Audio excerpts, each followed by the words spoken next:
अगर आप इतिहास में रुचि रखते हैं तो दारा शिकोह की कहानी आपको हर वक्त टीस देगी। शाहजहां के इस चहेते बेटे को उसके भाई औरंगजेब ने कैसे और किन परिस्थितियों में मारा, यह सत्ता के सनक की एक खूंखार दास्तान है। मुगलिया दरबार में हिंदू मुस्लिम एकता के पैरोकार दारा की मौत के बाद उसकी कब्र तक की पहचान मिटा दी गई। हिंदुस्तान की गद्दी का प्रबल दावेदार शहजादा 2 गज कब्र की पहचान के लिए भी तरस गया। लेकिन अब देश की मोदी सरकार दारा शिकोह के कब्र की तलाश में जुट गई है। मुगल बादशाह शाहजहां के सबसे बड़े बेटे दारा शिकोह के कब्र की तलाश नरेंद्र मोदी सरकार कर रही है। भारत की मौजूदा केंद्र सरकार ने दारा की कब्र के पहचान के लिए पुरातत्वविदों की एक कमेटी बनाई है, जो साहित्य, कला और वास्तुकला के आधार पर उनके कब्र की पहचान करने की कोशिश कर रही है। फिलवक्त अभी तक के रिसर्च में यह बताया गया है कि दारा शिकोह की कब्र हुमायूं के मकबरे में कहीं स्थित है। आपके भी जहन में ये बात कौंध रही होगी कि 350 साल के करीब पुरानी इस घटना को लेकर मोदी सरकार आखिर इतनी तत्पर क्यों है। मोदी सरकार के लिए दारा शिकोह की कब्र इतनी मायने क्यों रखती है। इस बात को समझने के लिए आपको दारा शिकोह की शख्सियत और इतिहास में उनकी अहमियत को समझना होगा। दारा शिकोह शाहजहां के उत्तराधिकारी थे। वे भारत का एक ऐसा बादशाह बनने का सपना देख रहे थे जो बादशाहत के साथ साथ दर्शन, सूफिज्म और आध्यात्मिकता पर भी महारत रखता हो। उनके बारे में उपलब्ध जानकारियों के मुताबिक वो अपने समय के प्रमुख हिंदुओं, बौद्धों, जैनियों, ईसाइयों और मुस्लिम सूफियों के साथ उनके धार्मिक विचारों पर चर्चा करते थे। इस्लाम के साथ साथ उनकी हिंदू धर्म में भी गहरी रुचि थी और वे सभी धर्मों को समानता की नजर से देखते थे। वो हिंदू धर्म के ग्रंथों और उपनिषदों को भी समझने में रुचि रखते थे। इसीलिए उन्होंने बनारस से पंडितों को बुलाया और उनकी मदद से हिंदू धर्म के उपनिषदों का फारसी भाषा में अनुवाद कराया।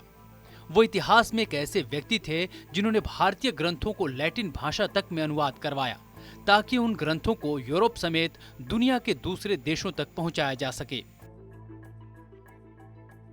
हालांकि मुगल दरबार में दारा शिकोह की इस छवि को उनके भाई औरंगजेब ने साजिशन काफी नेगेटिव बना दिया। औरंगजेब ने कट्टर मुसलमान दरबारियों के बीच दारा शिकोह की छवि को एक काफिर के रूप में पेश करने में सफलता हासिल की। यही कारण थे कि युद्ध के हालात में दारा शिकोह की रणनीतियों की जानकारी औरंगजेब के कानों तक पहुंच जाती थी और दारा की हार का भी यह बड़ा कारण बना। इतिहासकार मानते हैं कि अगर दारा शिकोह शाहजहां के बाद हिंदुस्तान की गद्दी पर बैठते तो देश का मुस्तकबिल कुछ और ही होता। दारा शिकोह की कब्र मिलने से मोदी सरकार इसका इस्तेमाल न सिर्फ एकेडमिक बल्कि सामाजिक ताने बाने को दुरुस्त रखने में भी कर सकती है। दरअसल अधिकांश मुसलमानों में औरंगजेब की छवि एक उदार और धर्मपरायण बादशाह के रूप में रही है, लेकिन दारा को लेकर कभी कभार ही कोई इंटरेस्ट दिखाई देता है। वहीं दूसरी तरफ हिंदुओं में औरंगजेब की छवि एक क्रूर शासक के रूप में रही है। ऐसे में दारा शिकोह हिंदू और मुसलमान के बीच एक ऐसी कड़ी है जहां से दोनों मजहबों के सहअस्तित्व की झलक दिखाई देती है। अब सवाल यह है कि इतिहास में दारा शिकोह की कब्र को लेकर इतना कंफ्यूजन क्यों है। तमाम बादशाहों की तरह दारा के कब्र की ठोस जानकारी मौजूद क्यों नहीं है। इतिहासकारों के लेखन और कुछ दस्तावेजों से पता चलता है कि दारा शिकोह को दिल्ली में हुमायूं के मकबरे में कहीं दफन किया गया था। शाहजहां के शाही इतिहासकार मोहम्मद सालेह कंबोह लाहौरी ने अपनी पुस्तक शाहजहां नामा में लिखा है, जब शहजादे दारा शिकोह को गिरफ्तार करके दिल्ली लाया गया, कुछ समय के लिए उन्हें एक छोटे और अंधेरी जगह में रखा गया। औरंगजेब ने दारा के दिल्ली लाए जाने के कुछ ही दिनों बाद उनकी मौत का फरमान सुना दिया था। इतिहास कहता है कि इस आदेश के बाद कुछ जल्लादों को उनका कत्ल करने के लिए जेल में भेजा गया, जिसके कुछ समय बाद ही जल्लादों के द्वारा गला काटकर उनकी हत्या कर दी गई।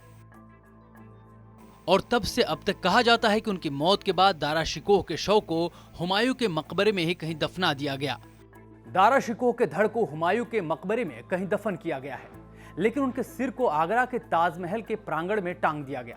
ऐसा औरंगजेब ने इसलिए कराया ताकि आगरा के किले से जब उसके पिता शाहजहां ताजमहल को देखें तो उनके बड़े बेटे का कटा हुआ सिर उन्हें परेशान करता रहे। आज के दौर में भी हिंदुस्तान को दारा जैसी शख्सियत की फिर से दरकार है। उम्मीद ये भी की जानी चाहिए कि अब किसी दारा का सिर उसके धड़ से अलग न हो। आपको हमारी यह जानकारी कैसी लगी, कमेंट बॉक्स में जरूर बताएं। बाकी खबरों के लिए देखते रहिए TV9 डिजिटल।